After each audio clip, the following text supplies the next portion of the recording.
Hey, thanks for making it to Veterans Info Tap. I'm glad you made it. The VA lowballed you, or you're afraid that the VA is going to lowball you. Look, the horror stories are out there, and I'm here to tell you that that doesn't have to be the case. We're going to dive into it, talk about why it happens, what you can do to avoid it, and guess what? The power is actually in your hands. Before we jump into it, though, I do want to throw on a special thank you to T Sterling 009. T Sterling 009. Thank you so much for that super chat. Actually multiple. So look, I appreciate you so much. Thank you, T Sterling 009. All right, let's go ahead and jump into it here. The VA is, we're going to call it notorious for underrating certain conditions and veterans specifically. Here's the idea. You, as the veteran who's packaging up your compensation claim, actually have a lot of power. This power is in your control. What happens is that we actually hyper focus on trying to get service connected.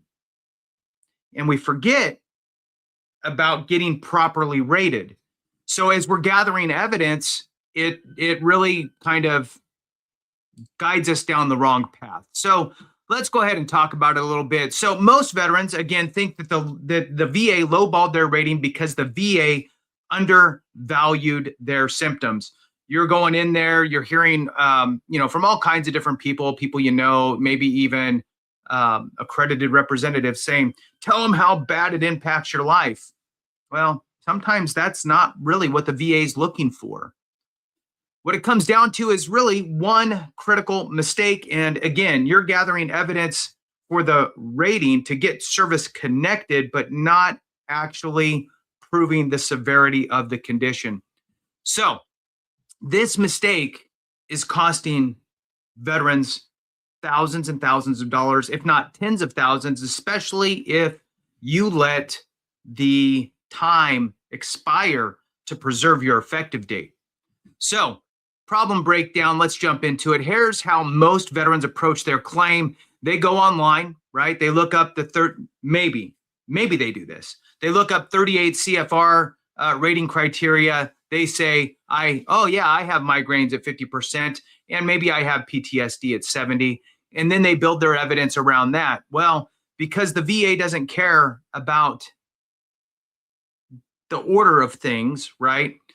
The connection has to be number one. So you have to do connection number one, getting it service connected. So then number one, you have to think about, okay, let me make sure that I get my rating service connected. What does that mean? Well, that means that you need to prove to the VA really three things, right? Your time of service creates the window of opportunity. If you're not a veteran, you can't file, right? So you need to prove that you're a veteran. DD 214 typically, and here's your time frames, right? Entry date, exit date. Then you need to have a diagnosed condition. Great. Now I have a condition and I have time in service. That does not equate to service connection. The third piece is crucial, which is the nexus, the link between the two. And we talk about this all the time. Proving to the VA that your condition either manifested during service, was caused by your time in service, or made worse by your time in service. That's the nexus aspect in a nutshell. That's all great. Now you got that service connection piece completed. Now the VA is going, okay, you're service connected for it, but let's see how severe your condition is. And I'm going to tell you that if you're not proving this how the VA needs it to be stated, you're going to get lowballed typically. So if your doctor can't, won't, or doesn't understand what sort of medical evidence you need, reach out to AME, American Medical Experts. They are board certified doctors. They're happy to do a free consultation and go ahead and dive into it for you and make sure that you get the right type of documentation. So the service connection piece is the number one, right? So we talked about getting service connected, and that's all great. Most veterans stop there. Don't stop at, great, I think I've supplied everything that I need for service connection. You need to go back and revisit the rating schedule and really determine where you fall on that rating schedule with regard to severity as it relates to the VA rating schedule. Then, knowing it isn't enough. You absolutely need to get that in writing somewhere in your medical evidence. Now, Look, you can utilize a DBQ, Disability Benefits Questionnaire. Those are public facing. They need to be completed by a real doctor. Again, AME is they're board certified doctors. You can't get any more legit. So the rating is the severity. Okay, are you a 10%, a 30%, a 50%? I mean, who knows, right? Every rating, every condition has a different set of criteria and different percentages that can be allotted.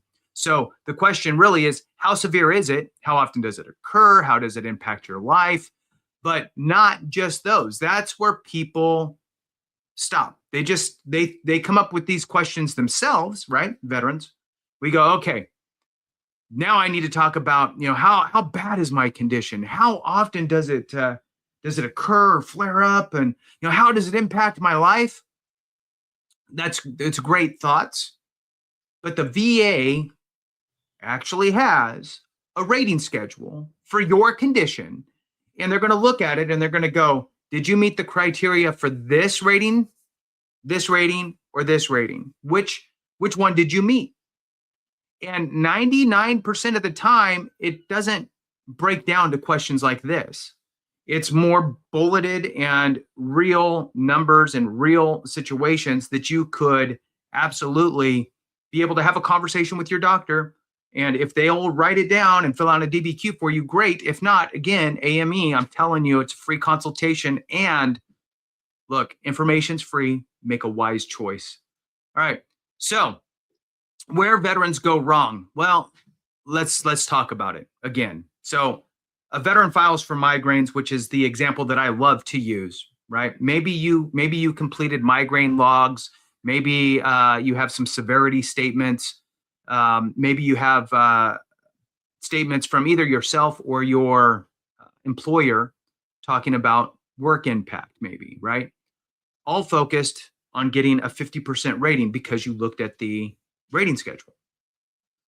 Well, if you're not service connected for your migraines, right? So let's talk about that first, right? You need to make sure that you buttoned up the actual service connection piece for migraines. Many veterans are not diagnosed for migraines during their time in service. So you need to jump over that hurdle first.